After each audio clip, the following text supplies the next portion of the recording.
25 ఏళ్ళు ఫ్రీ మీకు బిల్లు రాదు అంతే అంటున్నారు.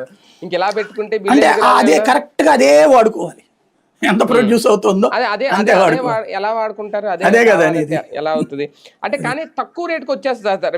వీళ్ళు చెప్తుంది 2 కిలో వాట్ వీళ్ళు ఎగ్జాంపుల్ చెప్తుంది 1,10,000 అవుతుంది. అందులో 60,000 ఏమో వాళ్ళు రాయితీ ఇస్తారు. బీసీలు అయితే 20,000 వీళ్ళు రాయితీ ఇస్తారు. ఇంకా అలా చూసుకుంటే ఒక 30,000 కదా చేతికి పడేది. అది కూడా మళ్ళీ రుణం ఇస్తారట. మంచిదే, అట్లా ఇస్తే తీసుకోవచ్చు, అప్పుడు 30,000కి వచ్చేస్తుందా అప్పుడు నిజంగా 2 కిలో వాట్? తీసేసుకోవచ్చు, అట్లా ఇస్తే తీసుకో. కాకపోతే నేను అనేది అదే, ఇప్పుడు 5 మెగావాట్లకు సంబంధించిన దాంట్లో 400, 450 వస్తుందండి.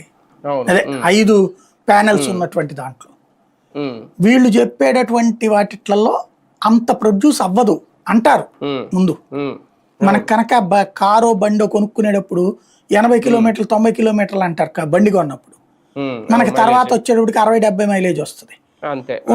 ఏడాది తిరిగేటప్పటికి 30-40 మైలేజ్కి వచ్చేస్తుంది.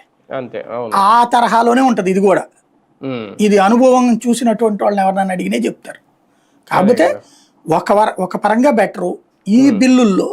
అంటే ఫర్ ఎగ్జాంపుల్ నెలకి 2-3 వేల రూపాయలు బిల్లు అయ్యే వాళ్ళకి ఒక 400-500తో మిగులుద్ది, ఖర్చు అవుతుంది అనుకునేందుకు ప్రిపేర్ అయితే బెటర్ అనమాట.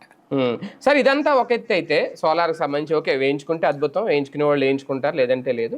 ప్రభుత్వం ఇక బిల్లు